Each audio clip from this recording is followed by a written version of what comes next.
The Canadian transfer deadline passed on Thursday night, and Canadian clubs in the Canadian Premier League and Major League Soccer are still able to acquire free agents until the two leagues' roster freeze dates happen on September 13th. But the bulk of the work is now done, and we begin with this trade: Jahkeele MarshallRutty, who became the youngest player to sign a first-team contract in Toronto FC at age 15 back in 2020. Remember that? He has now joined CF Montreal in the trade finalized just before the deadline. $1.3 million in GAM, general allocation money, going back Toronto FC's way. Gareth Wheeler, Jordan Wilson, John Conway with you. This trade has received plenty of reaction for multiple reasons. One, you're trading against your staunchest rival. That always jumps off the page right away. Two, another young player from Toronto FC gets sent out in a way that most people would maybe take that Toronto FC are really selling pennies on the dollar on what the player could actually bring. And three, this is very much CF Montreal's mantra: buy young players with potentially high ceilings and hope that it works out, and they'll eventually sell that player on and make a little profit along the way. What was your reaction, John, to seeing this trade be made? And is there a winner in this trade? I was initially surprised at this move. I thought Jahkeele would stick at Toronto FC. I see why they ended up doing it. He wants playing time. Montreal is going to offer that to him. A young player who came up, and unfortunately, he's had to go through several coaches. Yeah. Right? And that's a big problem for a young player when he's trying to convince a new coach every time that he can do the job. And I think at this point they've realized that he's not going to convince John Herdman. They had enough guys that they brought in that they think they can use and are better than him at the moment, and more reliable. And I think that's what they went with. I mean, I think in the player's case, I think he's the winner of this. Because guess what? He's going to go to Montreal. They're going to get him on the field. They're going to get him minutes. And he's going to have an opportunity to play. And you're going to get a real idea about what all the hype is about this player. Because there's been a ton of hype about him. Yeah. And I think at one point, he's valued at $20 million. I mean, that's a huge sum of money for a young player. And I think a little bit of that is he didn't live up to that expectation. It's a tough expectation. Maybe he read too much about it himself and got pulled down by that. But I think the big thing now is he's got an opportunity to prove everybody that he's that good. Because he is going to play. Yes. No matter what else was said about this deal, the big winner, you're right, is the player. Because quite frankly, he wasn't going to play over Richie Laryea or Federico Bernardeschi in those two wing positions. Nope. And at a player who's 20 now, he needs to play week in, week out. And it looks like he's going to get that opportunity. We've seen some other players as well leave Toronto FC, young players, go to other clubs in the MLS and thrive. And it's not so much a question of talent. It's just more of a question of the opportunity that they're given, right? And you go and take it.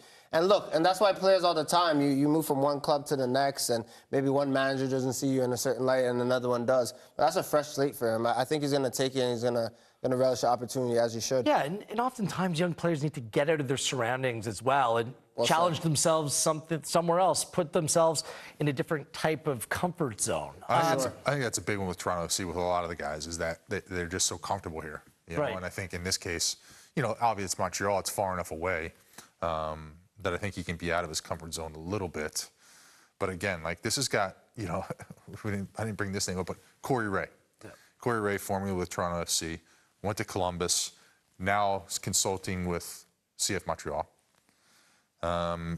He's got his hands all over this one, and I think that's a smart move by him. He knows all these young players. He's a guy who, Jason Russell-Rowe, he was high on his list as a young player. He had to convince Russell-Rowe to make that move. Mo Farsi, another one from the CPL. Correct. So I think in this case, he's done his homework, and he's like, this is a guy, let's get him in, let's see what he can do. For Montreal, it makes a lot of sense because this is how they operate. Did very similar things with Alistair Johnston, with Jordy Mihailovic, bring in young players that you don't think are, fulfilling their full potential or have the ability to hit that next level, then go on and sell in that player. They also bring in Clark as well. Yeah, Two young players that fit that mold. Are you okay with CF Montreal sticking with their identity here? Because if you like it or loathe it, I mean, this is what they're all about. The older players, not so much. And it doesn't always work. Sometimes they bring Mason Toys to the club and they just fail to reach that level.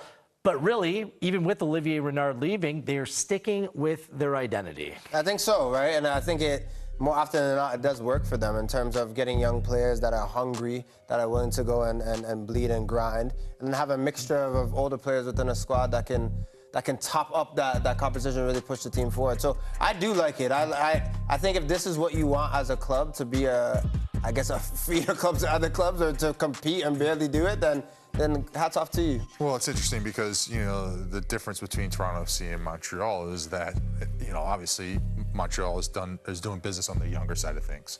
They want to get guys in and move them on and make their money. Toronto FC is just pumping money into older veteran players, and it's a sunk cost because you're never going to get a return on that. You know, you're going to get a return on these younger guys one way or the other. 1.3 million a GAM, whatever, it's free money, and they'll figure something out there. But, you know, I think that's the interesting dynamic between these two clubs. It's just not that it can't work in CF Montreal, because when they went young and some of these players all came together, they finished second in the Eastern Conference just 2 years ago. It's just once they're sold on, how they replenish and how quickly that can be done. For Toronto FC, I mean, that is the gripe. Yet another young player who leaves and perhaps not getting value for the player and the academy and the transition from the academy to the first team. It's been oftentimes criticized, and this is another example of that playing out. So what does this say about Toronto FC, Jordan? I think for me, the only qualm I really have is the timing of not selling these players. I look at someone like that has just been sold to CF Montreal and Jahkeele MarshallRutty. 2 years ago, he couldn't be sold. Like, I look at Okello, Noble, Jaden Nelson. Like, their contracts just kind of ran, and then maybe there are big clubs that want them at certain times. Where I look at Jaden Nelson, who just left and is in Norway. You're telling me you couldn't sell him 18 months earlier and get more bang for your buck? John, you know far more than me. You're right there in the hairs. But that's when from the outside looking in with Toronto FC, I'm looking at players that are young, that they've raised, that grew up in the academy, that have played first team. If they sold them earlier, they're getting a pretty penny for those type of players. I think there was a fear that those players, of allowing those players to leave and then being more successful someplace else, and it will look bad. And it's happened already, but, you know, letting these young players be sold and they go on to bigger things and they should be doing it at home. And instead, we've kind of let these players kind of sputter out a little bit and kind of move on and kind of do their thing and maybe not get full value for them. I think it's interesting. You know, I think they have to, again, reevaluate how they want to go about their academy, how they want to build out the academy so that they're doing things to make these players better, give them opportunities with the first team, and then be able to decide when the sell point is. I don't think Toronto FC is a club that is a selling club, really, at the end of the day. I mean, the pockets are deep with MLSE. You know, they don't need to be selling players a la Montreal because they want to get a return on their investment and make some money on that. But, right, I mean, for me, this is part and parcel of the club always wanting to win now and not having a whole lot of patience in order to give young players time to go on and develop. And I think that even with Bill Manning leaving the club, that's still the mantra. Because what this deal tells me is that Toronto FC knows what they need to do. That's in January. Acquire as much space as possible to go out and then have the ability to go in and bring in a number 9. That's what they have to. It's like they can't go makeshift in that area anymore if they want to be that team that competes now. They need assets. They need money. They needed the money that Jahkeele could have brought in this deal. Ideally, they would have kept them, but this is one of the players that could actually move based on salary. Yeah. So I think that this is a move that will lead to another move. It might not be what Toronto FC fans want to see now, but where are they at right now? And was Marshall-Rutty going to be the answer?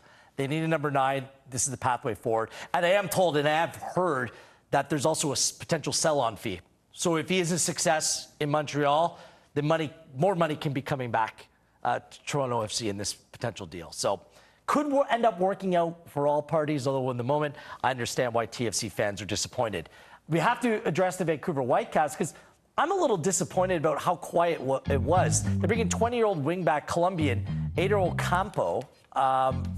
It's not really it's kind of a like for Javane Brown, but not really. I a team that I consider a top half team in the Western Conference. I would have loved to see them do more, Jordan. I'm disappointed. Very. I mean, last season, you're looking at this team who won the Can Champs, did for back-to-back, but their priority was to go and do the 3P of Can Champ and then make a run in the playoffs. Losing to LAFC last season, and they just didn't have any enough star power in that squad.